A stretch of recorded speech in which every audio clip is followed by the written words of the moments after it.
किस पे जिम्मेदारी डाली जाए?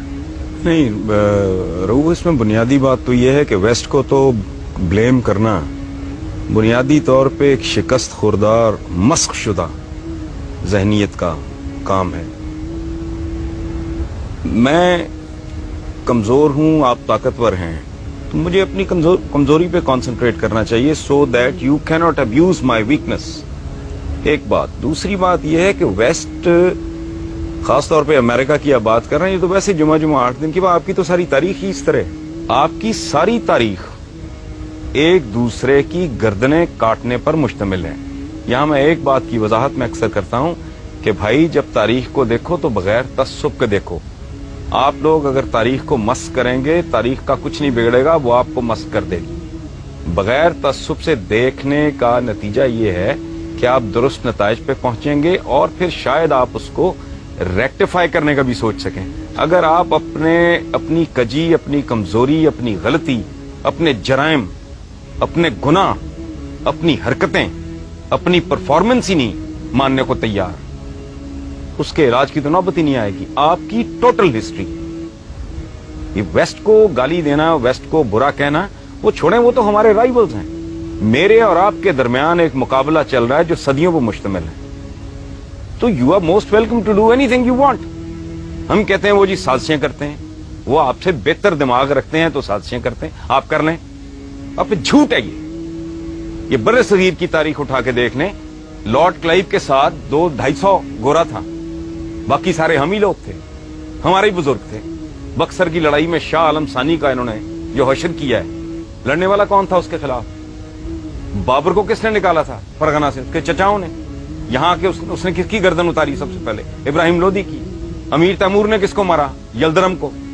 फिर तो बनु उमैया, बनु अब्बास, ये आपके हाथ से स्पेन गया। और फिर ये अप्रोच भी गलत है, स्पेन चला गया। स्पेन अब्बा आपकी बरी में लेके आए थे, आप ताकतवर थे उस वक्त, आप एक्सपैंड कर रहे थे।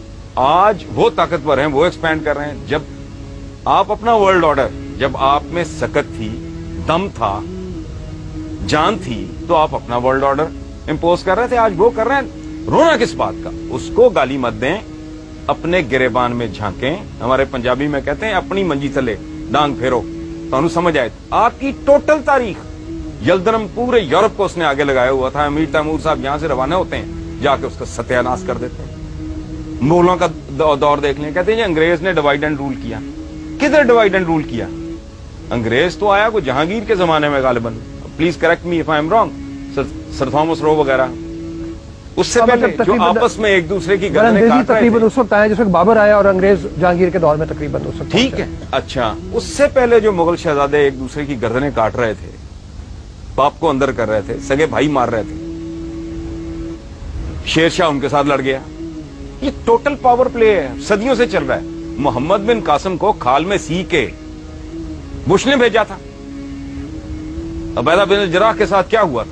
आपके जितने जनरल्स हैं जिसको आप इतना ग्लोरीफाई करते हैं, कभी अपने बच्चों को पढ़ाएं, उनके अंजाम क्या हुए थे? इन लोगों के साथ क्या किया आपने? करने वाले कौन थे? अब ये कदम कदम पे साजिशें ढूंढना, उनमें कीड़े डालना और लोगों को बताना कि जी we are the best.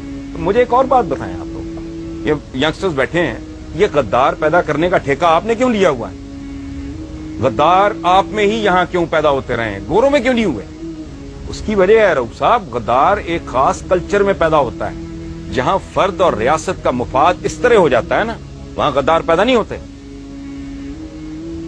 Sir Thomas रो ने जहांगीर में से उसके बेटे का उसने इलाज किया, वो ठीक हो गया। उसने इनाम के तौर पे कहा कि इसके बराबर, इसके वजन के बराबर, वो मोटा आदमी था, सोना तोल के इसको दो। उसने कहा कि बादशाह सलामत, मुझे सोना नहीं चाहिए, मेरी कौम को अपने मुल्क के साथ ट्रेड करने की इजाजत दे दें। आपके पास ये वफा 2007 में नहीं है। आपके लीडर्स स्विस बैंकों के केस भुगत रहे हैं। कोई करप्शन किंग कहलाता है, कोई करप्शन क्वीन कहलाती है। आपके साथ, आपके पास अपनी बदनसीबी पे गौर करें, ये कमिटमेंट 2007 में नहीं है।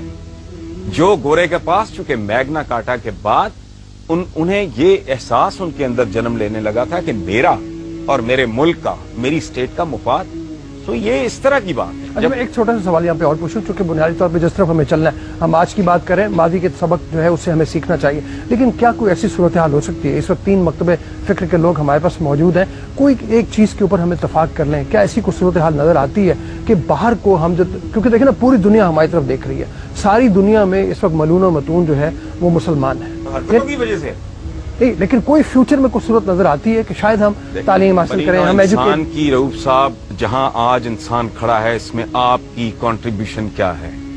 आपसे मुराद मेरी, हम की, हम सब की 1 अरब 40 करोड़ मुसलमानों की कंट्रीब्यूशन क्या है? ये एक पैम्पर नहीं दे सके बनी नौ इंसान को, ये बॉल पॉइंट नहीं दे सके, ये गाड़ी की विंड स्क्रीन साफ करने वाला वाइपर नहीं दे सके। 56-57 इतने लगभग मुसलमान मुल्क हैं, एक में भी जमहूरियत नहीं है, डूब मरो।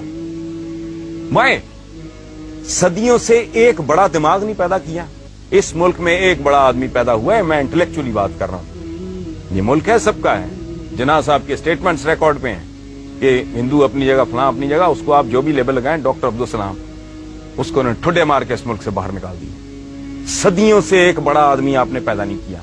औकात ये है कि एक एवरेज लेवल का, एक आम सतह का दानिश्वर बात करता है क्लैश ऑफ सिविलाइजेशन, ये उसको सर पे बिठा लेते हैं और पूरी दुनिया में डिबेट पे शुरू हो जाती है।